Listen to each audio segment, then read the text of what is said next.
लगा कि अखिलेश जी को दलितों की जरूरत नहीं है। वो इस गठबंधन में दलित नेताओं को, दलित लीडरशिप को नहीं चाहते। वो चाहते हैं कि उनको दलित वोट करें, लेकिन मेरा डर ये था कि अगर दलित उनको वोट कर देंगे तो कल जो उनके ऊपर एक आरोप पिछली सरकारों में रहा, क्योंकि माननीय काशीराम साहब को मैं नेता मानता हूं, उन्होंने भरोसा करके नेताजी को मुख्यमंत्री बनाया, फिर क्या हुआ आपके सामने। इसी डर को समाज के अंदर डर था। सारे बुद्धिजीवियों ने, हमने खुद में भी चर्चा की, सब लोगों ने कहा कि आप खुल के बात कीजिए कि कल ऐसा तो नहीं कि सरकार जाने के बाद, सरकार बनने के बाद जो है हम अपने विषयों पे बात ही ना कर पाए, दलितों के साथ फिर वो शोषण हो, घर जलाए जाएं, उनकी जमीन कब्जाए जाए, उनको पीटा जाए, उनको सताया जाए, महिलाओं के रेप हो, हाथरस जैसे कांड हो।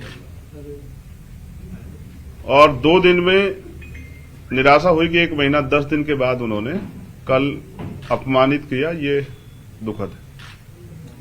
अपमानित किया आपको? हाँ, ये बहुजन समाज के लोगों का उन्होंने अपमान किया है। किसने सर? अखिलेश यादव ने। मुझे ये भरोसा था कि वो भी 85% बहुजन समाज के लोगों को इकट्ठा करने का प्रयास करेंगे, क्योंकि हम सब लोग भाजपा को रोकने का प्रयास कर रहे थे। मैं तो समझता कि यहाँ पीठ के दर्द के बाद भी 2 दिन से हूं कि किसी तरह से बात सकारात्मक हो जाए, लेकिन कल आने के बाद उन्होंने कहा था कि मैं शाम तक बताता हूं, उनका जवाब अभी तक नहीं है।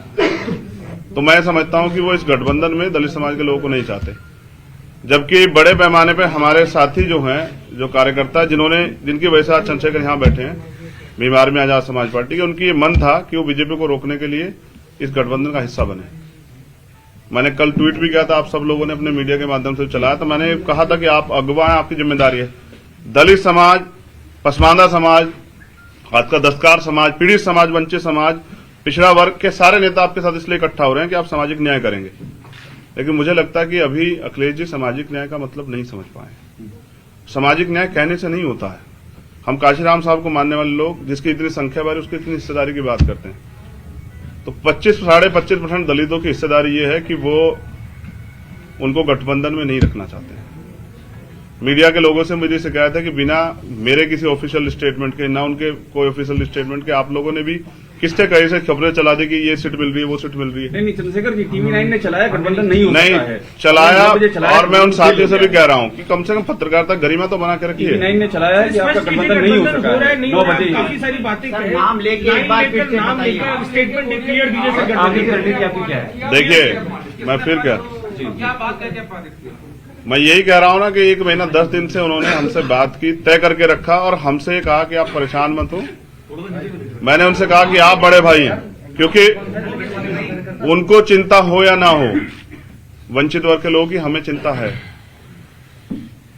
मैं प्रमाणित भी करता हूं कि पिछले 5 साल में समाजवादी पार्टी के राष्ट्रीय अध्यक्ष किसी एक दलित की हत्या पे, रेप पे, कितने बड़े बड़े मामले में नहीं गए उनके घर। फिर भी हमने सारी चीजों को दरकिनार करके स्वाभिमान सम्मान की लड़ाई लड़ने वाले चंद्रशेखर उनके घर गए, 3-3 बार उनसे मुलाकात की, उनसे अपील की कि इसको बना लेते हैं। लेकिन वो शायद किसी मन से तय करके बैठे कि हमें दलितों की लीडरशिप नहीं खड़ी होने देनी। वरना मैं समझता हूं कि कल जब मैंने उनसे कह दिया था कि आप बड़े भाई आप तय कर लें, तो उनको मुझे बुलाना चाहिए था। वो तो इसमें रोज दलित वंचित। आपकी क्या मांगे थी उनसे जिनको उन्होंने नहीं मांगा? सर, स्पेसिफिक अभी भी नहीं हो रहा है, नहीं हो रहा, चल रही है प्रेस कॉन्फ्रेंस। मैं क्या कह रहा हूं, एक स्पेसिफिक लाइन क्लियर बिल्कुल की क्या हुआ है? हुआ ये है कि अखिलेश जी के ऊपर मैंने कल जिम्मेदारी छोड़ी थी वहां से आने के बाद कि आप तय कर लें कि आप हमें गठबंधन में चाहते हैं, क्योंकि बात सीटें और ये सब चीजें कई मायने रखती हैं। कल हम उनके लिए प्रयास करेंगे कि उनकी सरकार बन जाए, तो उनमें हमारे हितों की रक्षा होगी या नहीं होगी। कुछ मुद्दों पे वो, जैसे प्रमोशन में रिजर्वेशन का बिल फाड़ा गया,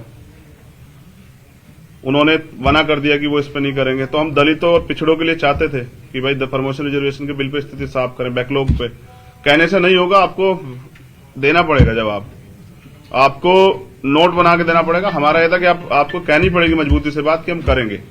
और हमारे लोगों को ये लगता है कि जब आप वहां नहीं हैं तो उनके कहने से फर्क नहीं पड़ता, वो करेंगे नहीं। क्योंकि पिछले भी हम पे एक उदाहरण है, लंबे समय से कितने मामले हुए हैं, और अखिलेश जी की चुप्पी साबित करते हैं कि वो दलितों को, जैसे बीजेपी आज खेल कर रही है ना कि दलितों को अगर खाना खा रही है, वो आज भी साबित कर रही है कि लोकतंत्र में जहां सबको बराबर की हिस्सेदारी, सम्मान है, अवसर है, वहां वो भी जिस तरह खेल कर रहे हैं। मुख्यमंत्री कल दलितों के खाना खाने गए, तो बीजेपी जैसा ही जो है ना व्यवहार उनका कल देखने को मिला। चंद्रशेखर भाई आप चंद्रशेखर भाई एक सवाल आपसे ये है, चंद्रशेखर भाई जी। देखिए ये पहले तो ये क्लियर कर दें एक कि- सेकंड बस, जी, जी, जी, एक छोटा सवाल ले लें। बस एक सेकंड। 2 दिन से आप इंतजार कर रहे हैं ना। मैं भी 2 दिन से, मुझे 9 साल हो गए हैं इस लड़ाई को लड़ते हुए। 9 साल से मैं इस लड़ाई को लड़ रहा हूं और कभी भी दलित पिछड़ों पे, आदिवासियों पे, पसमानदा पे कभी उनके हितों की रक्षा की बात होती है, चाहे सीएनपी और एनआरसी का मामला हो। मैं पहला शख्स था जो जेल गया। नेता डर रहे थे कि मुसलमानों की लड़ाई लड़ेंगे तो वो यहाँ जो है दिक्कत आ जाएगी।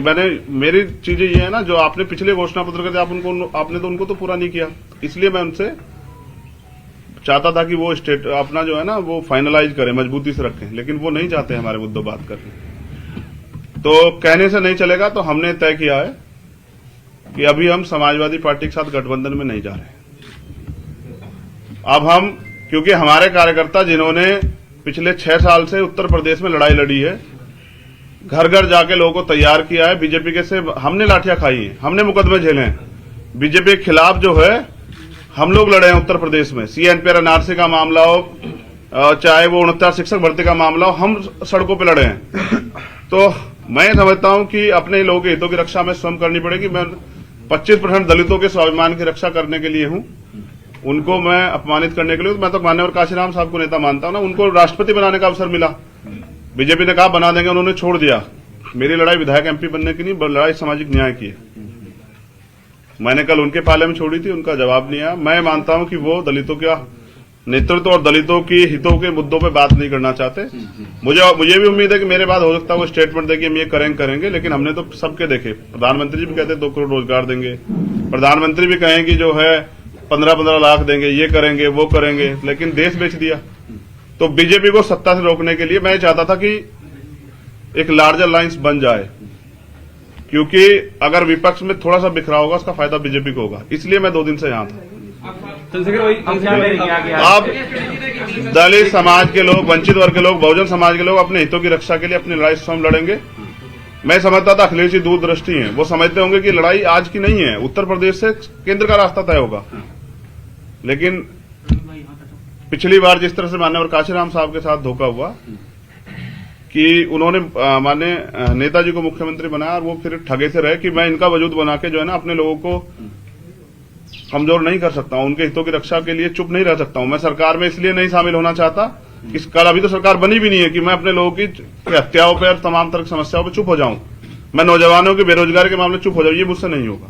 चंद्रशेखर भाई मेरा सवाल आपसे ये है, अपने दम पे लड़ेंगे और प्रयास करेंगे जो अभी बिखरा विपक्ष है उसको एकजुट करें। अगर वो नहीं होगा तो अपने दम पे लड़ेंगे। चंद्रशेखर भाई एक सवाल आपसे ये है मेरा, कांग्रेस मायावती मैं फिर कह दूं आपसे, मैंने माननीय बहन जी से सबसे पहले प्रयास किया था, वो हमारी नेता बड़ी हैं, कि उनके साथ एक गठबंधन है। मैंने खूब प्रयास किया।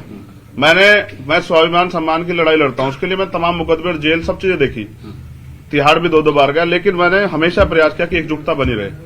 मैंने बहन जी से प्रयास किया, उन्होंने कोई इस पे सहमति नहीं दर्ज की। मैंने भैया से प्रयास किया, मैंने उनको बड़ा भाई माना, क्योंकि मुझे पता है कि शायद उनको कुछ ना हो, लेकिन अगर सरकार बीजेपी की आ जाती तो अगले 5 साल में जो दलितों को, मुसलमानों को, पिछड़ों को, आदिवासियों को और सब समाज को जो झेलना पड़ा और जो पिछले 5 साल में झेलना पड़ा, कहीं मैं उसका हिस्सेदार ना बन जाऊं। चंद्रशेखर भाई पर सवाल ये है कि आखिर वजह क्या रही? क्योंकि देखिए हम ये खबर लगातार चला रहे हैं गठबंधन नहीं हो सका, टीवी नहीं, आपको अखिलेश जी 12:30 बजे मिलेंगे, लेकिन ये बताइए कि आप उनसे पूछिए कि ऐसा बड़ा हो रहा है, इसलिए आपका कद बड़ा हो जाएगा, इसलिए नहीं गठबंधन किया गया। मेरा कद, मैं समझिए ना, मैं व्यक्तिगत तो लड़ाई लड़ ही रहा हूं, मेरे कद की क्या है? अच्छा, क्या मैं, आप तो पूरे प्रदेश का मेरा काम जानते हैं, 23 प्रदेशों में हमारा संगठन है, मैं तो बिहार तक चुनाव लड़के अपने दम पे, तो मैं क्या उत्तर प्रदेश में नहीं लड़ सकता हूं? लेकिन मेरा प्रयास ये था, क्योंकि मैं नहीं चाहता कल किसी दलित का, की बच्ची का, किसी मुस्लिम समाज की बच्ची का, किसी अन्य धार्मिक अल्पसंख्यक समाज, किसी स्वर्ण समाज की बच्ची का भी रेप, हत्या हुआ। हमने देखा ना उन्नाव क्या हुआ, हमने देखा ना हाथरस क्या हुआ।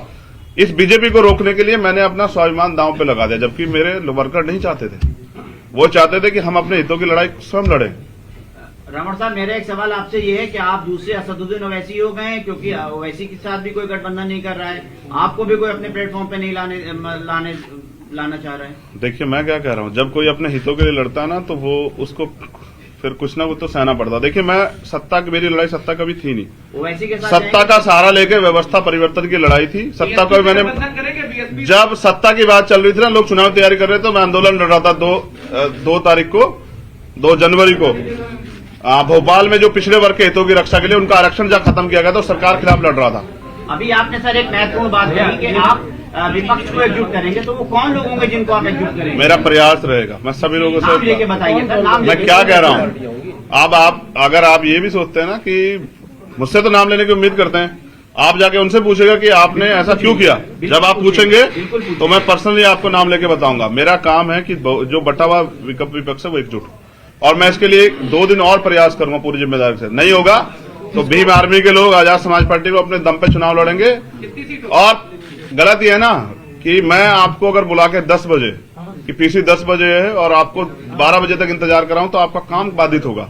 मुझे ऐसा लगता है मेरे साथ यही हुआ कि पिछले 2 महीने से हमसे कहा गया कि आप जो है ना हमारे साथ मिलकर वो करेंगे। हमारा प्रयास था, हमारा समाज चाहता था कि बीजेपी से किस तरह से छुटकारा मिले, और हम लड़े 5 साल। किसी का मामला हो, उन्नाव का हो, हाथरस का हो, जौनपुर का हो, 4 दलितों की हत्या की जाती, कभी कोई व्यक्ति नहीं जाता है। प्रयागराज में 4 दलितों के सामने उसकी मां और उसकी बच्ची के साथ हत्या होती है। आपने कुछ सीटों की मांग की थी क्या अखिलेश जी से?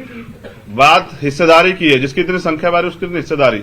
आपको वो 3 सीटें, शंकर भाई आपको 3 सीटें दे रहे थे, हमारी जानकारी है, और उसमें 2 सीटें कह रहे थे कि आप उनके सिंबल में लड़िए। मैं क्या कह रहा हूँ, ये आप उनसे पूछेगा कि दे रहे थे या नहीं दे रहे थे, अरे भाई कितनी सीटें दे रहे थे। अरे भाई TV9 का आखिरी सवाल ये है कि आप किसको अप्रोच करेंगे, प्रियंका जी को, बहन जी को, या फिर अगर बात नहीं बनती तो अकेले कितनी सीटों पर लड़ेंगे? मैंने कहा कि मैंने हमेशा प्रयास किया, लेकिन लड़ाई जो है ना यहाँ इस प्रदेश में महिलाओं सुरक्षा की है। ये लड़ाई इस प्रदेश में हक अधिकार की है, लड़ाई इस देश में बुनियादी है, मुद्दों की राजनीति है। मैं धर्म और उसकी राजनीति में नहीं जाता हूं कभी। लड़ाई मुद्दों की राजनीति की, और मुद्दों पे बात नहीं होगी तो आकांक्षाएं बहुत बड़ी हो गई है, ऐसी चर्चा पॉलिटिकल करते हुए तमाम। जिस तरह से आपने स्टैंड रखा है, सपा के लीडरों का भी स्टैंड है, क्या कब में राजनीतिक उत्पाद जो बातें की जा रही है कोई लॉजिक दिखता है आपको इसमें? मुझे बस इतना बताइए कि विधायक बनने के लिए किस उम्र की जरूरत होती है, उसकी सीमा क्या है बताइए। आप बताइए ना, पत्रकार है ना, आप बताइए ना क्या सीमा होती है कि विधायक का चुनाव लड़ने के लिए, बताइए ना। मैं एक बड़े समाज को बिलोंग करता हूं और हम में क्षमता है। अगर आप ये कहना चाहते हैं कि दलित समाज के लोग अपना प्रतिनिधित्व मांग रहे हैं तो गलत कर रहे हैं, तो ये आपकी गलतफहमी है।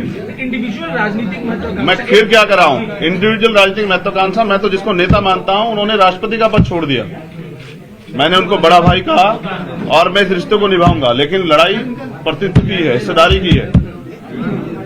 बहुजन समाज के लोग किसी से भीख नहीं मांग रहे हैं सर, हिस्सेदारी मांग रहे हैं। जी का फोन आता है तब आप क्या करेंगे? हैं? अभी आपने कहा अखिलेश जी ने फोन नहीं मैंने- किया, अगर आपके ऐलान के बाद अखिलेश जी का फोन आता है, मैंने क्या कहा, फोन नहीं किया ना, जिनको जिम्मेदारी लगाई थी उनके साथ बात नहीं की है।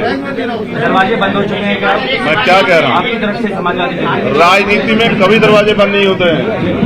जो लोग एक दूसरे के खिलाफ मुकदमा कराते हैं वो भी साथ लड़ जाते हैं। मेरा प्रयास ये है कि एक मजबूत विपक्ष बनता जो बीजेपी को रोकता, जिसमें सबकी भागीदारी होती है। आप बता दो उनके पास अभी कोई दलित समाज के कोई पार्टी लीडरशिप है क्या?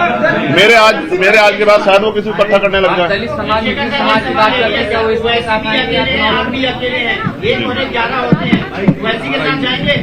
जो कुछ होगा, आज 2 दिन का समय आपसे लिया है, उसके बाद अपनी बात आपसे रखेंगे। लेकिन कभी भी दलित समाज के सम्मान से खिलवाड़ नहीं होने दूंगा, ना उनके सम्मान से जो है ना खिलवाड़ करने दूंगा।